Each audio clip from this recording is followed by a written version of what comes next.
Bonjour à tous, bienvenue dans ce nouvel épisode des podcasts de Contrepoint.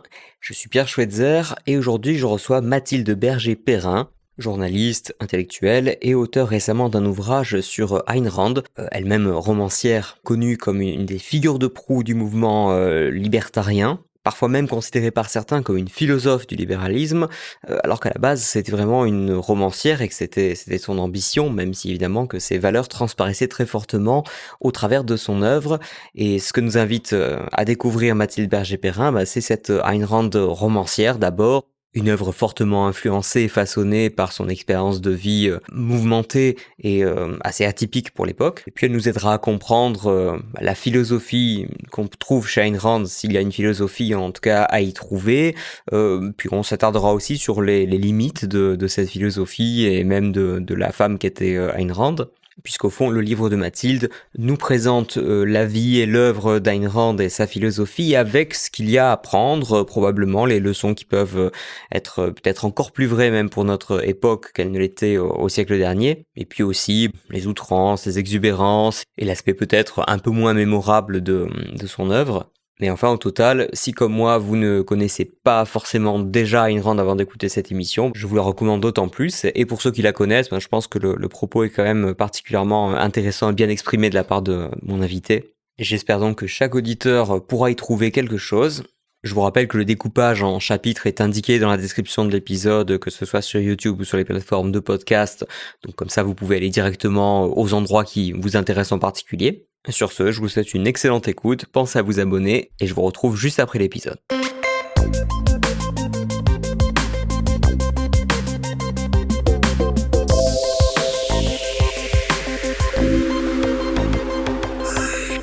Mathilde Berger-Perrin, bonjour. Bonjour. Merci d'avoir répondu à notre invitation. Aujourd'hui, on va parler de Ayn Rand, qui est à la fois un auteur et qui représente quasiment un courant du libéralisme à elle seule, et que j'ai encore vraiment jamais abordé ni de près ni de loin dans nos émissions, donc vraiment ce sera une grande première. Et pour ça, j'ai un formidable outil, c'est le livre que tu as sorti récemment et dont tu vas nous parler, Ayn Rand, l'égoïsme comme héroïsme. Mais d'abord, j'aimerais tout simplement que tu nous dises quelques mots à propos de toi, quel est ton parcours. Merci beaucoup. Je suis lyonnaise au départ et j'ai fait des études de lettres, sciences politiques et philosophie, sciences cognitives à la fin. J'ai commencé en tant que... j'ai commencé dans la vie professionnelle en faisant des rapports de tendance sur les innovations digitales. Donc, c'était une forme de journalisme pour le progrès technologique digital. Puis, en fait, je me suis carrément retournée derrière sur du journalisme pur où maintenant je suis journaliste régulière, contributrice régulière pour des journaux comme Le Point ou l'Express. Et j'interviens essentiellement sur des sujets de féminisme libéral dont je représente les idées en France. Voilà, et puis donc je précise aussi que j'ai été militante, en tout cas intervenante pendant longtemps au sein de Students for Liberty, qui est un courant étudiant, une sorte de Nos auditeurs connaissent bien, voilà. C'est un peu le mouvement étudiant libéral mouvement en France, étudiant libéral en France et puis en Europe. Et oui, en Europe, c'est un réseau, bien sûr. Voilà, et là, moi, par exemple, je partage ma vie entre Prague et Paris, et je retrouve en fait des camarades issus de Students for Liberty là-bas, et qui viennent de tous les pays d'Europe, donc c'est sympa d'avoir un peu des points de vue différents sur le libéralisme, voilà. D'accord. Et tu as toujours été libéral ou ça a été un parcours, une évolution, on va dire, au cours de tes études, par exemple ? C'est une très bonne question. Je crois pas, en fait, avoir été libéral. Alors, j'ai découvert, en fait, très, très tardivement que j'avais un grand-père libéral qui était à la Société du Mont Pèlerin. Mais je l'ai découvert après, en fait, m'être convertie d'une certaine manière, donc... c'est drôle. J'ai plutôt des parents de droite conservatrice, je dirais un petit peu catholique aussi. Mais voilà, c'était pas quelque chose qui m'imprégnait particulièrement, les idées, la politique. Non, ce qui m'a vraiment convertie, c'est Charlie Hebdo. en réalité, puisque j'étais en Allemagne, en Erasmus, au moment de Charlie Hebdo, et j'ai vu en fait la France titrer sur la marche républicaine en disant, je voyais qu'il y avait des gens qui étaient offusqués de voir que un parti défile. Donc il y avait une discussion sur le fait que le Rassemblement national puisse défiler lors de la marche républicaine après Charlie Hebdo. Ouais, je me souviens. Et donc moi j'étais absolument aucune affinité avec le RN, mais je trouvais ça quand même scandaleux que au moment où notre liberté d'expression était menacée, on empêche des gens de circuler et de en fait défendre leurs idées dans la rue. Donc j'ai trouvé ça tellement bizarre, et pendant ce temps-là en fait je vivais une sorte de dissonance cognitive totale, puisque les Allemands devant la porte de Brandenburg qui était aux couleurs de la France levaient leur stylo haut la main pour défendre la liberté d'expression sans y mettre des si, quoi, sans y mettre des conditions. Je sens qu'en France, on était un peu mal à l'aise avec le fait que bon, quand même, ils avaient fait des caricatures vraiment pas sympas pour une communauté vraiment susceptible, donc on y allait, on marchait sur des œufs quand même, j'ai l'impression, c'est même ça. en 2015. Ouais. Absolument. Et donc c'est comme ça que j'ai commencé à me renseigner sur ce que c'était que la liberté autrement que celle qu'on m'avait apprise à l'école, en fait le concept républicain de la liberté en France, qui est quand même vachement conditionné. Et oui. Donc quand je commence à me renseigner, je vois qu'il y a une conférence Students for Liberty que je ne connais pas à l'époque à Prague. Et donc je claque mes dernières économies étudiantes pour partir à Prague, où là j'assiste en effet à la découverte d'un courant de pensée que je n'avais jamais vu, jamais étudié, même en étant en sciences politiques. Et puis là, c'est de suite dans le grand bain, parce que pour avoir été une fois ou deux à leur petite sauterie de Prague, à Students for Liberty, effectivement, il y a toute une suite de conférences, puis de gens de plein de pays différents et d'horizons divers. Vraiment, c'est assez enthousiasmant comme ambiance. Je trouve que c'est une bonne première approche pour quelqu'un qui voudrait un peu découvrir le milieu libéral, enfin les idées libérales, avec d'ailleurs ce qu'elles ont parfois d'exagéré, de ce qu'on veut, hein, mais en tout cas c'était sûrement une bonne expérience. Absolument, et en fait il y avait 100 nuances de liberté, et en fait 100 nuances de libéralisme, et il n'y avait pas justement de catégorisation droite-gauche comme en France, qui faisait en fait plaisir, parce que tout d'un coup on découvrait des possibles de discussions, il y avait moins d'étiquettes, et puis on composait quand même aussi avec toute une jeunesse qui est issue des pays soviétiques, ex-pays soviétiques, et qui n'a pas du tout la même vision des choses que nous. Donc ça permet aussi un peu de se rendre compte il faut sortir un petit peu de chez soi pour comprendre un peu. C'est pas le fort du français en général de sortir de chez soi et de voir le point de vue des autres. On n'est pas connu pour ça. Quoi. On n'est pas connu pour ça, et puis c'est toujours difficile. Enfin, même moi en tant que Française, bien sûr, là-bas. Bien sûr, c'est jamais confortable d'aller se confronter à une autre perspective. Hein. Donc voilà, ça c'est mon parcours en fait de conversion plus ou moins au libéralisme, et puis surtout un jour je tombe sur Ayn Rand. Oui. Et ça change tout.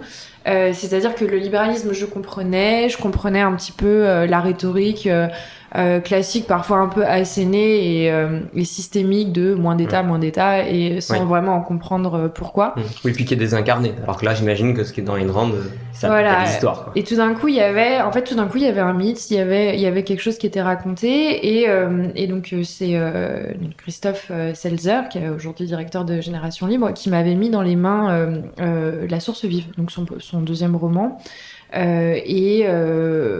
et là, je découvre tout. En fait, je me dis, c'est marrant, j'ai l'impression de parler une langue désormais que seuls certains comprennent. J'ai l'impression de faire partie de ce système d'idées et de pouvoir le comprendre, de pouvoir aussi l'incarner à mon tour, parce que j'en étais convaincue. Pour en venir au sujet qui nous intéresse aujourd'hui, donc tu as décidé d'écrire un ouvrage sur Ayn Rand. Quelle était la motivation première de cet ouvrage ? Est-ce que ça correspondait par exemple à quelque chose, à ce que tu identifiais comme un manque, ou est-ce que c'était juste ton essai en quelque sorte, ta version, ton approche personnelle de l'œuvre d'Ayn Rand ? Alors, je publie dans une collection qui s'appelle Le Bien commun chez Michalon, et le but de cette collection, qui est une collection de philosophie des idées, sciences politiques, c'est de faire connaître, en fait, faire des petits portraits à la manière d'un que sais-je, sur des auteurs qu'on connaît pas très bien ou qui manquent d'une introduction en France. Ayn Rand est évidemment méconnue du public français et européen de manière générale, et donc on m'a proposé d'écrire cet ouvrage. Et la consigne, c'était justement un ouvrage qui puisse permettre d'en faire le portrait, d'en faire une critique, mais aussi que ce soit un petit peu personnel, c'est-à-dire le point de vue de moi qui lis Ayn Rand et qui la découvre à 20 ans. Donc moi j'ai voulu faire ce livre parce que moi je trouve qu'on la présente pas très bien en fait, Ayn Rand. On la connaît beaucoup pour ses idées politiques ou comme une femme politique. On la voit comme un élément dangereux dans le paysage des idées, parce que on l'associe à la droite américaine républicaine. Et elle a rien fait, ceci dit, pour se donner une image présentable. Elle cherchait pas à être vue comme Absolument, présentable. c'est un sacré caractère. Elle était très particulière. Mais voilà, son nom est associé à celui de Donald Trump ou à des gens très très radicaux. Bon, tout ça en fait ne résume pas Ayn Rand et surtout est plutôt erroné quand on connaît bien sa pensée.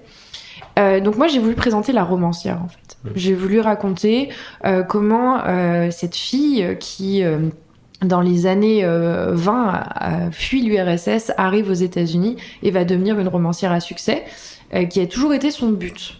C'est-à-dire que ces romans ne sont pas là pour servir ses idées. Oui, c'était ni une philosophe ni une politicienne, même si par extension elle a peut-être été de fait un peu philosophe, etc., voire beaucoup. C'est ça. Mais en tout cas, voilà, elle se voyait comme vraiment. Elle voulait faire de la fiction, je crois que c'était roman, scénario de cinéma, choses comme ça. Absolument. Ayn Rand, en fait, à 11 ans, décide qu'elle sera romancière à succès, puis qu'elle sera athée radicale. C'est les deux choses qu'elle décide. Ce qui est quand même assez particulier au sens où d'abord elle est dans une Russie qui est dans des temps troublés politiquement, ça va être la révolution de 17, puis la seconde révolution bolchevique, etc. Elle vient d'une famille juive plutôt aisée en plus, quand même, qui est dans les affaires, qui a une pharmacie. Absolument. Voilà, donc elle va vraiment vivre, elle était du mauvais côté du fusil, quoi. Elle était du mauvais côté et en fait surtout Ayn Rand vit la déchéance totale de sa famille, c'est-à-dire qu'en effet non seulement sa famille était juive et déjà avant même la révolution bolchevique c'était pas terrible d'être juif. Oui, l'antisémitisme en Russie était très très répandu, voilà. Bien sûr. Donc voilà, et en plus ils étaient propriétaires, etc. Donc il y a eu une déchéance terrible jusqu'à vivre en fait. Elle assiste elle passe d'un appartement bourgeois à une pièce partagée avec plusieurs personnes. Elle lutte contre la maladie, la famine tous les jours. Enfin, c'est vraiment un choc pour elle.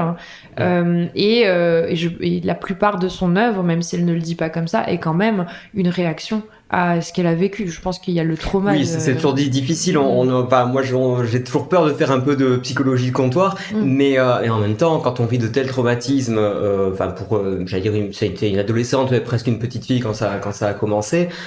C'est difficile de pas être façonné par ça. C'est ça. Et donc, elle parvient à fuir et à arriver aux États-Unis.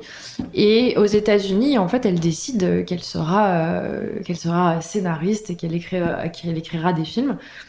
Bon, c'est chose réussie, puisque quelques mois après son arrivée, on est quasiment 6 mois après son arrivée aux États-Unis, elle va taper à la porte des studios d'Hollywood et va se faire repérer par le réalisateur, célèbre réalisateur Cecil B. DeMille, qui en fait va être surpris par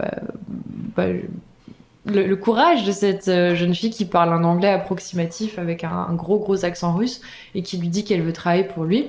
Et donc il va l'embaucher comme costumière au départ, puis carrément au scénario en fait après.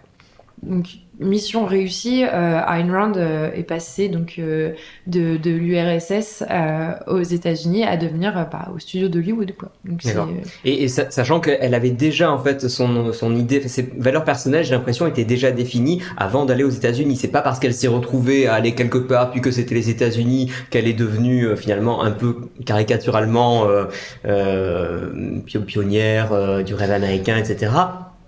Et en fait, elle était comme ça, elle se définissait comme ça, et donc elle a fait ce qu'il fallait pour vivre en conformité avec ses valeurs. Je crois qu'exactement. Ayn Rand n'a quasiment rien laissé au hasard dans toute sa vie.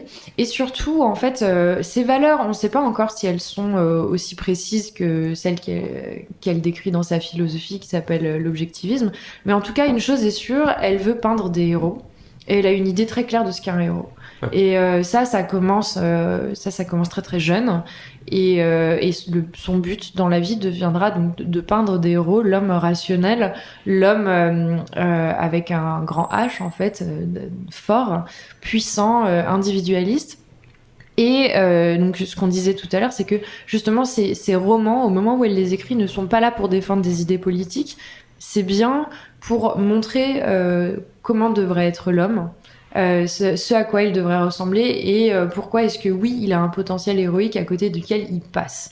C'est ça ce qu'elle veut dire. En fait, elle étudie l'homme, ses motivations, ses valeurs, et elle en déduit en quelque sorte des conséquences politiques. C'est pas l'inverse, elle imagine pas un système politique dans lequel ensuite les hommes sont censés se fondre, etc. C'est ça, et c'est pour ça que ces romans sont un peu inclassables, parce que c'est pas vraiment de la dystopie, il y a quand même beaucoup d'optimisme dans ces romans, mais c'est pas non plus du roman à thèse, parce qu'on n'est pas là pour défendre une vision politique des choses.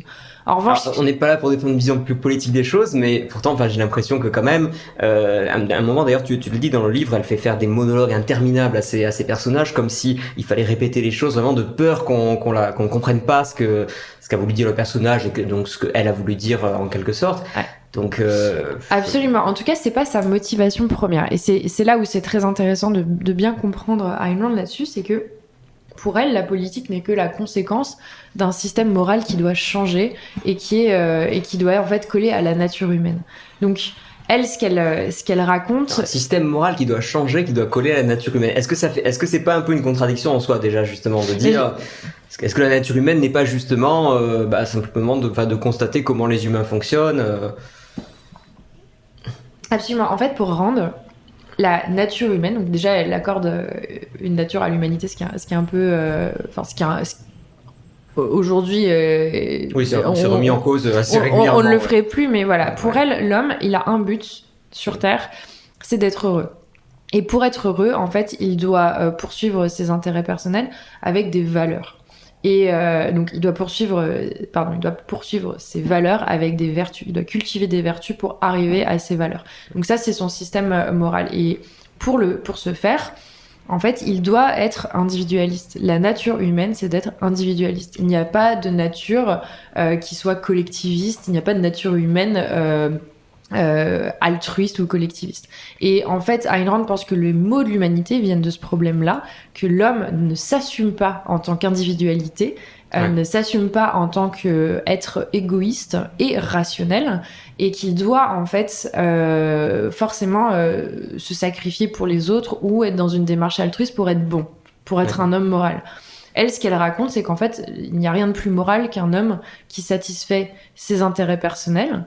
Et la raison pour laquelle ça n'empiète pas sur la vie des autres, ou que ça n'est pas mauvais pour les autres, c'est que si on est rationnel, en général, on ne poursuit pas un but qui est d'écraser les autres ou de vouloir avoir du pouvoir sur les autres. Alors ça pourrait se discuter, mais à la limite c'est pas le sujet. Simplement, peut-être avant d'en venir à développer vraiment sa philosophie, pour avoir vraiment un exemple, est-ce que tu pourrais nous faire le pitch? Je déteste ce mot, mais je trouve pas d'autres mots à l'instant.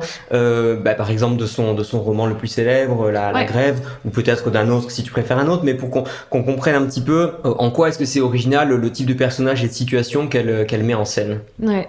Alors donc son roman, ces deux romans les plus connus sont La Source vive et La Grève. La Source vive étant celui qui m'a vraiment moi fait entrer dans l'univers d'Ayn Rand et donc qui est l'histoire d'un architecte qui est avant-gardiste et anticonformiste et qui va en fait claquer la porte de l'école avant même d'être diplômé parce qu'il veut pas se plier à des règles d'art, en fait des canons prédéfinis. Des canons prédéfinis de façon arbitraire.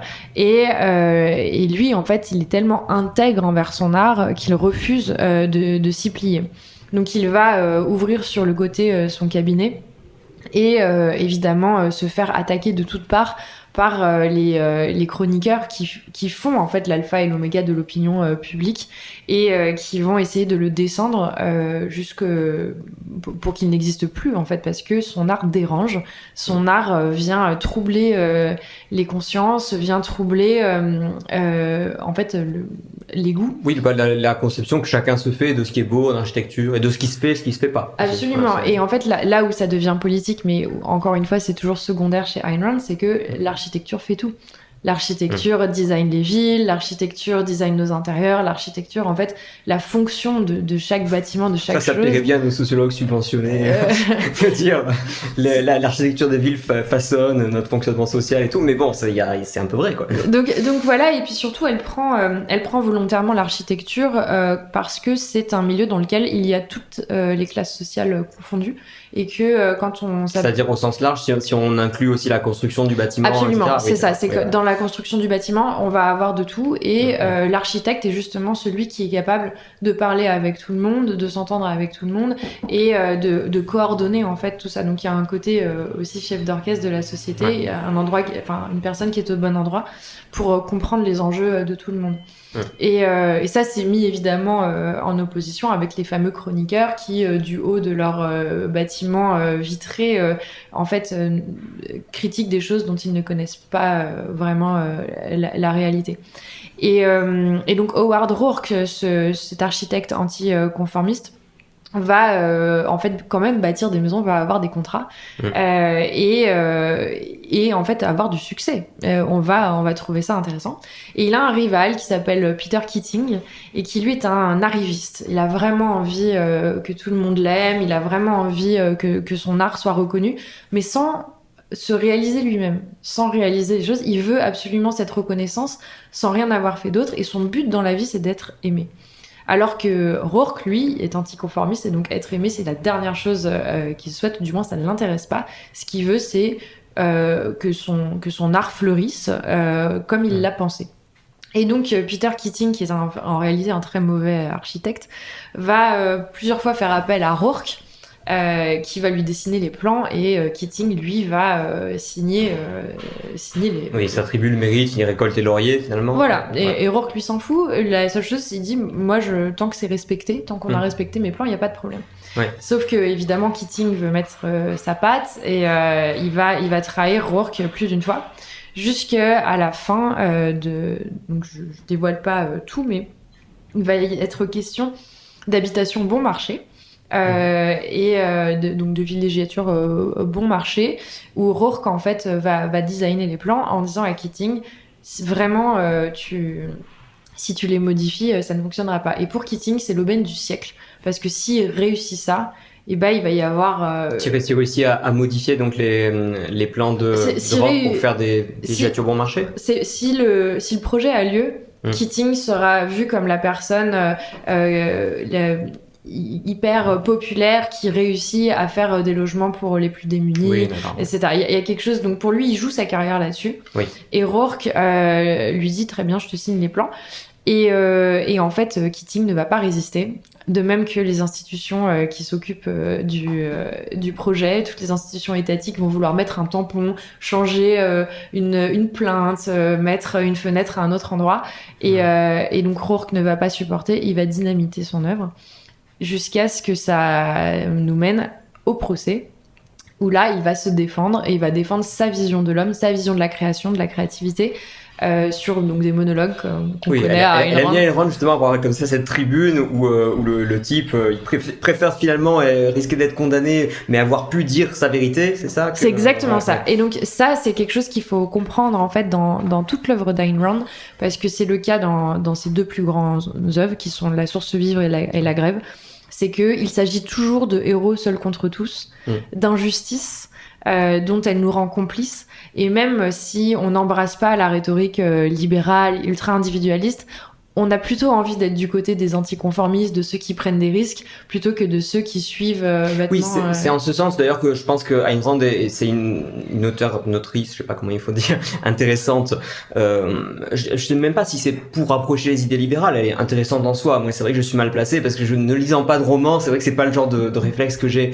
Mais j'imagine que quelqu'un qui lit Ayn Rand pour ses qualités de romancière, aura finalement une perspective qu'elle aurait rarement dans d'autres œuvres littéraires, sans qu'on lui mette dans le package un système politique qui va avec, en réalité. En fait, c'est ça.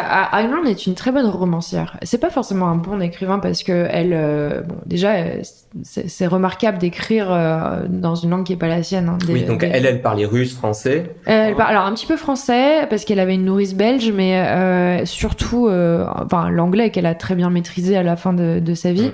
Mais au moment où elle écrit La source vive et La grève, elle a un anglais qui est bon, mais qui reste en fait assez basique. D'où aussi la raison pour laquelle elle répète beaucoup ses idées, ses phrases, c'est cette peur d'être incomprise dans une langue qu'en fait elle maîtrise depuis peu de temps. Donc il y a ça. Et donc là où c'est une bonne romancière, c'est qu'en fait elle dit que son écrivain de chevet c'est Victor Hugo, ce qui est quand même assez drôle parce que c'est non, ça me donne très très curieux quoi. Mais pour cette raison qu'elle décrit très bien, c'est le romantisme, c'est-à-dire des héros seuls contre tous qui vont en fait récupérer la maîtrise sur leur destin. Et qui vont, malgré tous les freins que la société orchestre autour d'eux, vont quand même réussir, vont quand même se battre et vont aller jusqu'au bout par intégrité. C'est vraiment l'intégrité qui est la colonne vertébrale de tous ces héros et qui est enviée. Donc c'est-à-dire que ils sont certes des icônes libérales, mais ils sont pas attirés par l'argent, ils sont pas attirés par le pouvoir, ils sont pas attirés par l'idée de forcément se distinguer juste pour être différent. Ils veulent juste exister pour créer, pour être en accord avec leurs idées, leur rationalité, leurs valeurs. C'est ça qui drive le héros randien. Et donc on va avoir plus ou moins la même chose dans La grève. Donc, que je vais résumer rapidement. La grève, c'est sa pièce maîtresse. Hein, c'est vraiment l'œuvre la plus connue d'Ayn Rand. Aux États-Unis, tout le monde l'a lu, tout le monde sait ce que c'est. Je crois que même récemment, ça se vendait encore à plusieurs centaines de milliers d'exemplaires chaque année. Donc, c'est quand même. C'est un livre qui est encore très très très populaire. Je dirais que c'est en fait la passade, une passe quand on est étudiant, parce que c'est tellement transgressif que voilà, c'est une lecture d'université, d'entrée à l'université pour les Américains. Et donc La grève, c'est l'histoire d'un monde en fait en faillite où tout s'écroule parce que on a une morale altruiste qui domine et on va de plus en plus en fait vers un schéma de société qui ressemble à ce qu'elle a connu en URSS, donc un interventionnisme partout, des gens qui en fait travaillent sans toucher le fruit de leur travail. C'est-à-dire ceux qui produisent et ceux qui profitent du travail des autres. Absolument, mais à tous les niveaux de la société, c'est-à-dire que ça va de l'ouvrier qui travaille sur les rails de train à le directeur de la compagnie ferroviaire.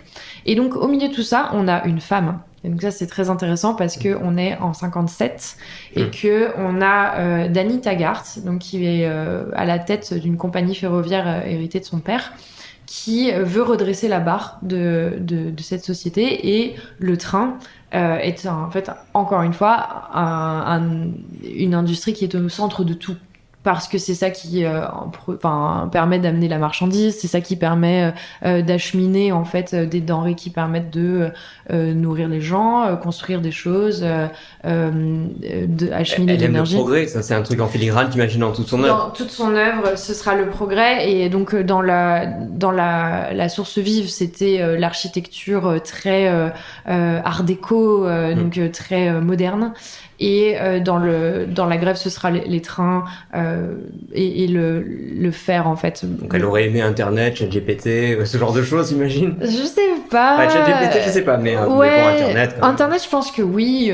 Bref, donc revenons à la grève. Et donc Dany Taggart va se battre en fait pour que ces trains roulent, arrivent à l'heure, et elle va même créer une nouvelle ligne de train qui va être révolutionnaire, puisqu'elle va s'allier avec un baron du métal, pour le coup, et qui va créer un nouvel alliage hyper solide, hyper léger, qui va permettre de faire des rails très rapidement et qui va pouvoir tout changer. Sauf qu'évidemment, là-dedans, il y a plein de gens qui s'en mêlent, plein de gens qui empêchent cette ligne d'exister, qui vont faire dérailler des trains, et surtout qui vont créer des accidents où il y aura des morts, tout simplement, parce qu'il y aura plus assez d'argent, de main-d'œuvre pour que tout ça roule. En fait, tous les gens avec qui elle travaille, tous les artistes, les capitaines d'industrie, ces personnes qui permettaient de faire tourner le monde, vont disparaître petit à petit, jusqu'à ce qu'elle ait son ingénieur qu'elle avait embauché pour justement réparer un moteur révolutionnaire, disparaît à son tour, et elle va essayer de le retrouver. Et elle va atterrir dans une vallée secrète qui s'appelle donc la Galt Gulch. Et là, elle va voir qu'en fait, tous les grands de ce monde, tous les capitaines d'industrie, toutes ces personnes qui font tourner le monde, se sont mis en grève et sont retirés dans cet endroit. En gros, tous les productifs ont décidé d'arrêter de produire pour laisser les parasites voir comment ils se débrouillent sans tous ceux qui détestent, en fait. C'est ça, ouais. C'est qu'en fait, la rhétorique est la suivante, c'est: vous nous avez détestés pour ce qu'on était, nous on se retire. Mais est-ce que ce sont que des capitaines d'industrie, par exemple, ou est-ce qu'il y a aussi le petit ouvrier, mais qui bossait alors qu'éventuellement son collègue d'à côté fichait rien On a que des créateurs, en fait. On a des artistes, on a une actrice, on a des professeurs. Enfin, c'est que des gens, en fait, qui cultivent la créativité ou la rationalité. Est-ce qu'on sait si elle aimait le salariat, ou si elle avait une dent particulière contre ce... Je sais pas, ça lui ressemble pas trop, je pense, le côté salarié, à mon avis. Ça, franchement, je n'en sais rien. En tout cas, elle a pas peur de défendre le modèle d'entreprise avec le salariat, puisque la Taggart Continental, qui est l'entreprise, c'est une entreprise avec des salariés. C'est une entreprise avec des salariés. Et donc, tout ce petit monde est dans cette vallée secrète et fonctionne parfaitement. Parce que on est entre gens individualistes, rationnels, et donc personne n'empiète sur personne. Et elle décrit, en fait, dans cet endroit-là, une sorte d'utopie libertarienne qui a lieu ici, et dont, en fait, elle va pas accepter d'en faire partie. Elle pense qu'elle va encore pouvoir sauver le monde. Elle va revenir dans le monde normal pour essayer de sauver une dernière fois le monde. Et ce qu'il y a de plus intéressant à l'intérieur de ce roman, c'est que tout au long, on suit un personnage mystérieux qui s'appelle John Galt, et qui est une sorte de mythe, où il y a une expression dans la rue où les gens disent à quoi bon est remplacé par Who is John Galt. Oui, mais qui est c'est la référence d'ailleurs, c'est en lisant ton livre que je l'ai comprise, parce que je voyais tout le temps ça dans les milieux libéraux, que j'avais pas la ref, comme on dit. Voilà. Et donc ce John Galt est justement le fameux ingénieur qui a inventé ce moteur révolutionnaire, et après lequel elle court, et elle fait sa recherche tout au long du livre, et il va être du coup la personne centrale dans la vallée secrète, qui s'appelle la Galt Gulch, donc ça ne s'invente pas, et finalement c'est lui qui va à nouveau, à l'aide se défendre dans un monologue, cette fois-ci de très très très long, de vraiment plusieurs dizaines de pages. Il va défendre sa vision du monde, pourquoi le monde s'est planté, et là c'est le moment où Rand bascule pour la première fois vraiment dans de la philosophie pure, dans une défense aussi d'une vision politique du monde. Parce que là, il y a quand même une petite société parallèle qui fonctionne et tout, donc qui doit forcément avoir ses propres règles, ses propres... C'est ça. Et donc la question qui demeure, et là je spoilerai pas la fin du livre, c'est: est-ce que John Galt sera entendu? Est-ce qu'il fera entendre raison au monde, ou est-ce que on va l'ignorer et à la fin les gens diront qui est John Galt, quoi. D'accord. Voilà. Venons-en maintenant à la philosophie d'Ayn Rand, qu'elle a pu un peu plus développer, donc pas uniquement à travers ses romans, mais aussi dans ses activités de conférencière, j'allais dire influenceuse, pas au sens où on l'entend aujourd'hui, mais de personne qui a de l'influence, parce qu'en réalité elle est devenue, alors en partie malgré elle, si je comprends bien ton livre, une figure autour de laquelle se sont retrouvés des gens qui se qualifieront ou pas de libertariens, mais il y a vraiment eu un mouvement culturel, intellectuel autour d'elle. Est-ce que tu peux nous décrire leur philosophie, notamment cet objectivisme, cette hyper-rationalité? Cette hyper-rationalité, comment toi tu résumerais ça?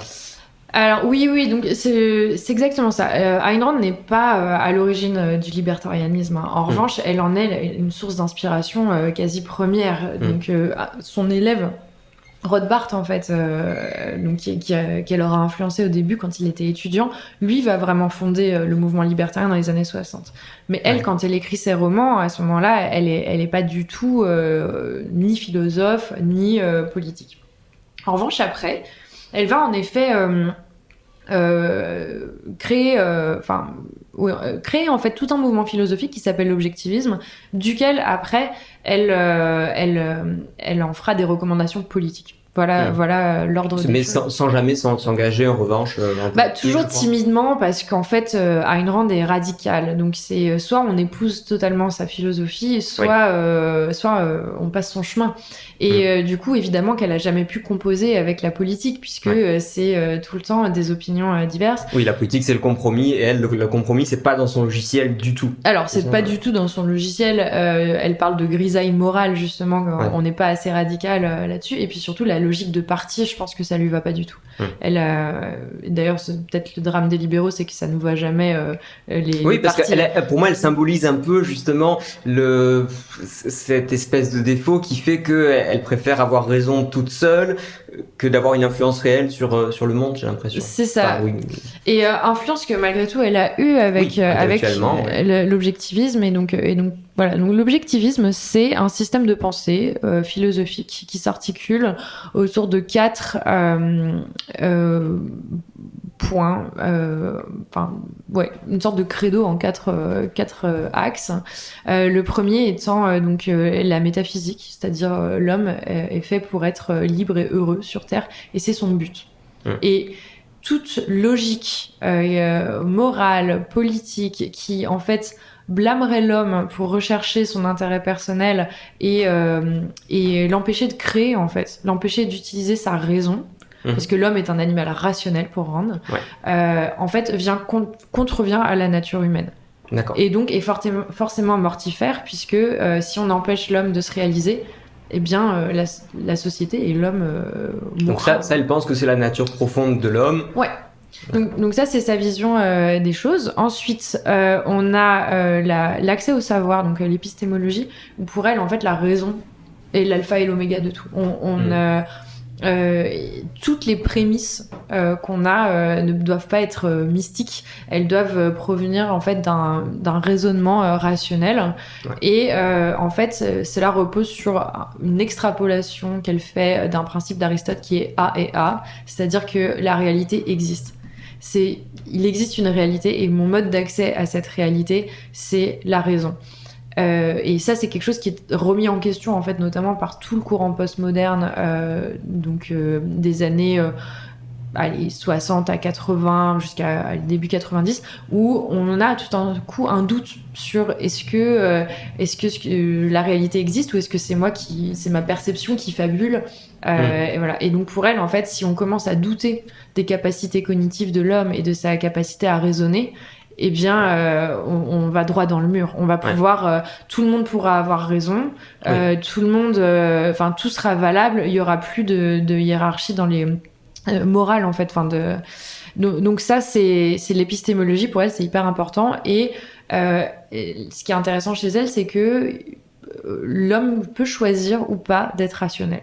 C'est-à-dire que c'est dans sa nature, mais il peut très bien y renoncer et souscrire à la religion, souscrire à des narratifs altruistes qu'elle pense être créés de elle n'envisage pas que la religion ou les conceptions du monde un peu mystiques, ça puisse être une forme de rationalité qui nous aide justement à vivre sans avoir tout le temps à prendre des décisions seuls contre tous, etc. Enfin, qui peut être un cauchemar cognitif quoi, pour certains. Donc elle n'envisage pas. Pour le coup, pas du tout, parce que Ayn Rand est radicale et binaire, et que en fait, pour elle, l'objectivisme s'oppose par définition à n'importe quel type de religion.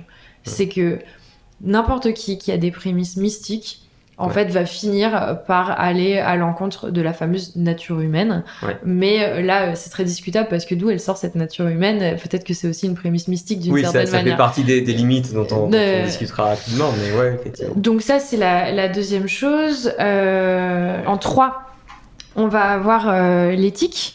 Et l'éthique d'Ayn Rand est une éthique individualiste, c'est-à-dire qu'en fait, le but moral de l'homme, c'est de satisfaire ses intérêts personnels. Et donc, une société éthique, c'est une société d'hommes responsables qui, en fait, courent tous après leurs valeurs en respectant donc les vertus qu'ils ont choisies pour y arriver. Et cette éthique leur permet d'être intègres et de se respecter les uns les autres. Et c'est une phrase qu'on retrouve en fait dans un de ses romans où elle dit en fait le but de l'homme créatif n'est pas d'écraser les autres, mais c'est de poursuivre ses valeurs personnelles. Bon. C'est là où on voit en fait à quel point elle fait confiance à la raison, c'est-à-dire qu'un homme qui est vraiment motivé par se réaliser, d'essayer de réussir, de se réaliser, n'aura aucune envie de vouloir nuire aux autres. Donc ça, c'est un petit peu utopiste, mais il me semble si on aborde des questions, je sais pas, comme la colonisation, où je crois aussi elle-même avait écrit des trucs volontairement un peu provocants sur les Indiens d'Amérique, enfin les indigènes des États-Unis en l'occurrence, qui n'auraient pas eu de droits particuliers, etc. Moi, en fait, cet exemple me fait simplement penser que à un moment donné, les uns pour se réaliser vont quand même convoiter des ressources rares, en l'occurrence des terres, ou du gibier ou quoi que ce soit, qui appartiennent aux autres. Et bon, s'ils suivent leur propre rationalité, individualisme, etc., ils verront pas où est le problème éventuellement d'aller appliquer ça aux autres, quoi. C'est ça, donc c'est un petit peu ce qu'il y a d'utopique chez Ayn Rand et en même temps c'est ce qu'il y a de très intéressant parce que la morale individualiste est aussi quelque chose qu'on a délaissé, la responsabilité individuelle qui en fait, quand on est aujourd'hui plus de 7 milliards sur Terre, c'est quand même intéressant d'avoir une philosophie qui vous dit que la responsabilité individuelle, c'est ça qui fera un monde où les gens se respectent. Donc ça, c'est... Il y a un côté complètement utopique et un côté quand même très pragmatique qui est pas à délaisser et qui est donc moi un des trucs que j'ai retenu de ces romans et de ces personnages. On y reviendra sans doute après. Et donc je termine sur le 4e pilier qui est justement la politique. Et pour elle, la politique, le seul système qui soit moral, qui respecte justement cette nature humaine, c'est le capitalisme parce que c'est ce qui permet en fait de jouir du fruit de son travail. Et pour Ayn Rand, quand un homme travaille, donc c'est-à-dire essaye de toucher du doigt ses valeurs en s'acharnant, en créant, en travaillant tout simplement, et qu'il est privé du fruit de son travail parce que c'est redistribué à autrui, alors là on frise en fait l'aliénation. Ouais. C'est ça ce qu'elle raconte et elle n'est pas pour autant fermée à ce qui est un petit peu de redistribution, mais elle en a juste pas vraiment travaillé les contours. Donc elle a une vision de l'impôt qui est pas très nette. Enfin elle parle éventuellement de loterie. Enfin c'est assez étonnant. Donc voilà, son système philosophique, c'est ces 4 axes qui fonctionnent ensemble et qui en fait sont d'une cohérence parfaite et simple certes, mais parfaite, ce qui fait que ça séduit énormément de gens parce que la cohérence interne du système est quasiment irréprochable. Ouais. En revanche, dès que en effet on va parler de choses précises, le problème c'est que son système en fait est complètement perméable à la complexité du réel ou aux inattendus. Par exemple, on a une vision de l'homme fort en fait. Au départ, l'homme doit être comme ceci, il pense comme cela. Bon, on peut souscrire à ça, il y a pas de problème. Mais dans son œuvre, dans toute son œuvre, il n'y a pas de personnes handicapées, quasiment pas d'enfants. Et ça, ça pose problème. On n'a que des gens adultes qui sortent un peu de nulle part, dont on connaît pas bien le passé. Oui, c'est tout à fait la remarque, moi aussi, que je me suis fait à la lecture de ton livre. Elle-même, d'ailleurs, n'avait pas d'enfant, je crois. Alors, pas d'enfant, puis surtout, elle a avorté dans les années 30, ce qui était quand même... ce qui était quelque chose, parce que déjà, on est dans les années 30 aux États-Unis, on est sur un autre niveau de puritanisme que ce que c'est aujourd'hui. Et puis, elle était immigrée russe. Donc, si vous voulez, c'était quand même prendre beaucoup de risques. Et avant même le premier Roe versus Wade, donc on était 7 ans avant, elle était en train de défendre devant des républicains bien religieux le droit à l'avortement. Ouais. Donc c'est là-dessus, d'ailleurs son mari dit de manière très ironique quand on lui dit mais toi t'aurais pas voulu avoir des enfants, et il dit it wouldn't fit with Ayn. Donc ça n'aurait juste pas marché en fait. Avec c'est ça moi un peu que je vois comme une limite, c'est que son expérience personnelle, qui quand même d'une manière ou d'une autre, c'est autour de ça qu'elle construit aussi son œuvre intellectuelle, ne reflète pas la moyenne de l'expérience personnelle des gens qui viennent d'une famille avec des enfants et qui ont des proches. Une des choses qui m'a frappé, c'est la manière dont elle a l'air de sous-estimer l'importance des propres personnes qui l'ont aidée dans sa famille, notamment quand elle est arrivée aux États-Unis, etc. Elle aime pas, j'ai l'impression qu'il puisse être dit que quelqu'un l'a aidée dans la vie, quoi. Elle supporte pas l'idée du déterminisme ou de l'aide extérieure, de la bienveillance. Oui, là c'est même pas du déterminisme, c'est juste de l'aide extérieure. Un des principes qui résume sa pensée, ce serait que la liberté, c'est ne dépendre de personne. Mais ne dépendre de personne, est-ce que c'est pas justement incompatible avec la société capitaliste qui repose sur l'interdépendance? Alors certes, choisie, mais dans une société avec la division du travail, société ouverte où on peut bouger, migrer, etc., on dépend toujours des autres. Je veux dire, c'est ça, mais en fait, elle, ce qui la rassure, en fait, là-dedans, c'est que quand vous avez une société capitaliste d'interdépendance, les liens d'interdépendance sont rationnels. Tout le monde a intérêt à ce que ce lien existe. Tout le monde a intérêt à ce que fait Monsieur A, en fait, aide Monsieur B, qui aide Monsieur C, et donc c'est pour ça, c'est l'intérêt commun qui fait que la machine va fonctionner comme ça. Et d'ailleurs, elle va jusqu'à penser ça pour les relations humaines. C'est-à-dire que le lien amoureux est finalement une forme de transaction aussi, et qui est utile pour tout le monde. Ouais. Et donc ça c'est aussi une conception très. Donc, quand elle dit ne dépendre de personne, il faut pas le comprendre comme vivre de son côté, oui, en mode survivaliste ou quoi. Absolument, et ça c'est une nuance qui est intéressante, c'est que le héros randien il est seul contre tous, mais il est pas associable, il est pas en fait il permet à une société de coexister et de construire ensemble des choses, que ce soit donc dans la grève ou dans la source vive. Et ça, c'est intéressant parce que être individualiste ne signifie pas être seul ou isolé. Et ça, c'est la seule raison pour laquelle les héros randiens sont isolés, c'est parce qu'ils sont rejetés par la société. Oui, voilà, c'est pas eux qui recherchent forcément l'isolement. Et qu'en est-il de son rapport à l'argent? Parce qu'apparemment, elle avait un rapport peu particulier au dollar, tu peux nous en parler? Oui, alors Ayn Rand a un rapport à l'argent qui est plutôt, en fait, très rationnel là aussi, c'est-à-dire que elle comprend pas les gens qui sont drivés par l'argent. Les gens qui veulent absolument s'enrichir pour s'enrichir, elle pense que c'est une bêtise, et que en fait l'argent est le baromètre de la vertu d'une société, c'est-à-dire qu'il vient récompenser des gens à la hauteur de leurs valeurs et de leurs vertus. Et donc quelqu'un qui travaille touche son argent, mais pour elle dit quand vous avez un héritier qui a de l'argent, mais ça garantit rien de est-ce que c'est une personne bonne ou pas, et tout dépend de ce qu'on en fait et comment on le gagne. Donc pour elle, elle comprend pas. Enfin, les gens très riches ne lui inspirent pas nécessairement du respect. Et les gens très pauvres ne lui inspirent pas non plus de la pitié, puisque en fait tout dépend de la manière dont a été acquis l'argent en question, donc c'est vraiment c'est ça, et l'argent en fait n'est pas un but, c'est vraiment un moyen. Mais alors pourquoi par exemple pourquoi avoir eu je crois une couronne de fleurs en forme de dollar, ou une couronne en forme de dollar sur sa tombe, parce qu'en fait donc la couronne donc le dollar sur sa tombe, en fait c'est une private joke avec son petit cercle de personnes qui la connaissaient bien. C'est par exemple dans la Gall Gulch, vous avez à la place d'une croix d'un symbole christique en fait au milieu du village, vous avez $1.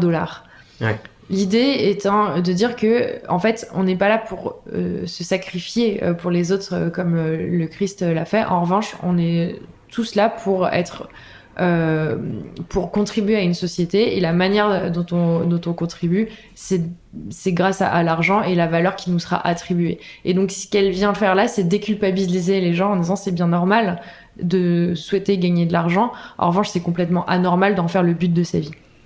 Oui, oui, d'accord, je comprends, mais en fait, c'est vrai que la nuance est un peu subtile et je pense que on a vite fait de la comprendre de travers si on regarde juste le côté un peu provoque, justement, parce qu'elle-même, parlons peut-être un peu de sa personnalité, elle était provocante, je pense je sais pas si elle aimait déplaire, mais enfin, en tout cas... ce qui est certain, c'est qu'Ayn Rand n'est pas du tout motivée par séduire, plaire ou remporter des voix. Ça, c'est sûr que non. En revanche, elle est, comme ses héros, hyper intègre. Son système de pensée, son système de valeurs, elle le troquera pour rien au monde. Ouais. Et c'est comme ça qu'elle s'est fait connaître, et c'est avec ses romans qu'elle en parle le mieux, en fait. Donc et ça l'a desservi parce que elle était assez fermée au débat, mine de rien. Les rares fois qu'elle excommuniait pas mal, y compris des libéraux. Alors j'ai cru comprendre qu'elle a jeté l'anathème sur Rothbard, qu'elle a traité Hayek, pardon pour les auditeurs, elle a traité Hayek de trou du cul. Rien que pour ça, déjà, c'est dur pour moi, quoi. De fou abyssal. Oui, non, elle, en fait, voilà, c'est soit on adhère pas. Ouais. C'est complètement crédentiel, en fait. C'est soit vous adhérez à tout ce qu'elle raconte, soit non. Et là-dessus, elle avait vraiment pas peur soit d'excommunier, soit de se priver d'amis ou de son entourage. Enfin, c'était...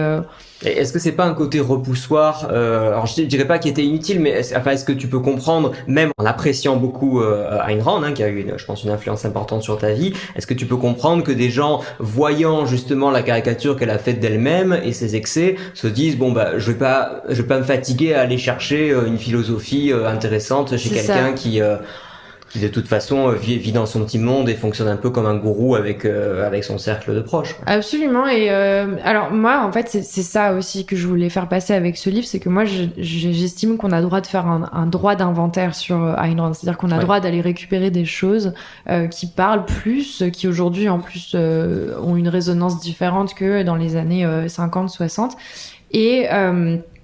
Et moi, par exemple, je suis pas du tout objectiviste. J'adhère pas à son système philosophique. En revanche, moi, je trouve que ce qu'elle a laissé est formidable. C'est une certaine confiance en l'homme, quoi. Ayn Rand a confiance en l'homme. Ayn Rand pense qu'on est des héros et que, à coup de rationalité et de responsabilité individuelle, on pourrait faire une société plus juste. Et je pense qu'elle a pas tout à fait tort. Et là-dessus, elle réhabilite en fait une notion désuète. Enfin, depuis les années.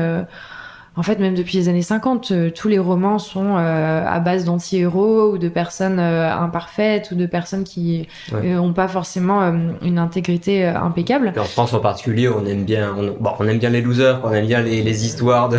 Ouais.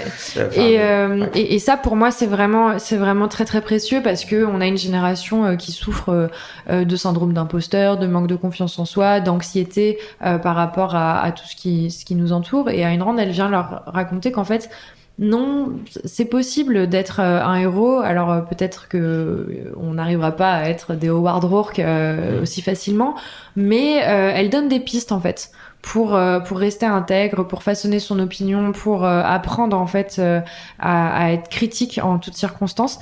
Et ça c'est hyper précieux. Et elle nous apprend aussi à être responsable. Et moi, par exemple, ce qui m'avait vraiment marqué quand j'ai lu La Source Vive la première fois, c'est que pour la première fois, elle parle d'un amour qui est pas sacrificiel.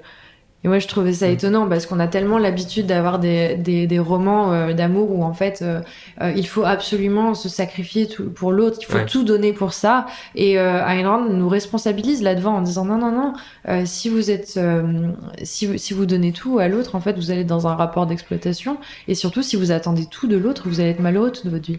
Oui, il faut commencer par s'aimer soi-même. Déjà, généralement, enfin, plus on s'aime soi-même, plus on est aimable en quelque sorte pour les autres. Donc non, c'est ça. Et puis en fait, exiger de l'autre qu'il soit complètement dévoué à nous, c'est pas le vouloir libre. C'est et ça c'est vraiment hyper important.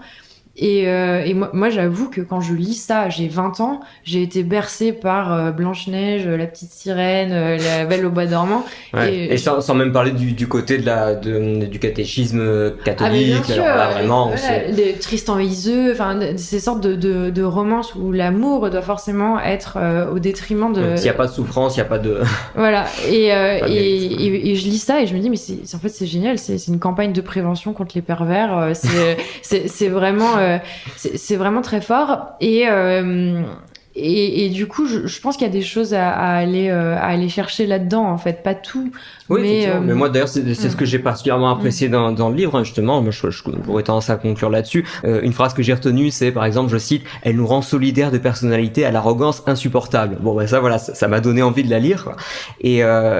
Et puis c'est que donc ton essai sur Ayn Rand est vraiment équilibré. C'est justement, je pense, que c'est difficile d'être admirateur de quelqu'un dont la cohérence est portée en étendard, tout en acceptant justement de pas être totalement cohérent et donc d'en prendre certaines choses, d'en laisser d'autres, etc. Donc moi je pense que c'est ce qui sera vraiment intéressant, enfin une des choses en tout cas qui sera vraiment intéressante pour le lecteur dans cet ouvrage.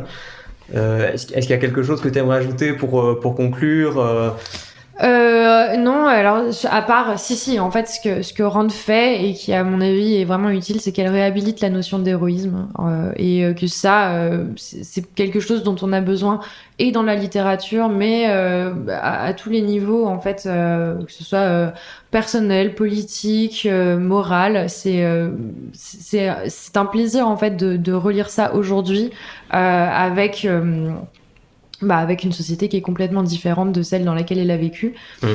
Et ça, c'est utile. Voilà. D'accord. Bon, écoute, merci beaucoup pour cet entretien très intéressant. Merci et on à toi. retrouvera donc ton livre dans toutes les bonnes librairies et les liens sont évidemment sur Contrepoint et en description. Merci beaucoup Mathilde. Merci. Et voilà, c'est tout pour cette fois. J'espère que cet épisode vous aura plu et surtout vous aura donné envie de lire Ayn Rand et pourquoi pas de lire Ayn Rand expliqué par Mathilde Berger-Perrin. Vous trouverez le lien vers le livre en description. Vous avez également toutes les infos pour nous joindre par email, sur les réseaux sociaux, etc. Et puis vous pouvez toujours commenter. Si vous écoutez l'épisode directement sur contrepoint.org, vous pouvez commenter en dessous de l'article. Continuez à faire vivre l'émission en la partageant autour de vous sur les réseaux sociaux, tout simplement en parlant à des gens. Merci encore sincèrement pour votre fidélité. Quant à moi, je vous retrouve comme d'habitude dans 2 semaines pour un nouvel épisode. À bientôt!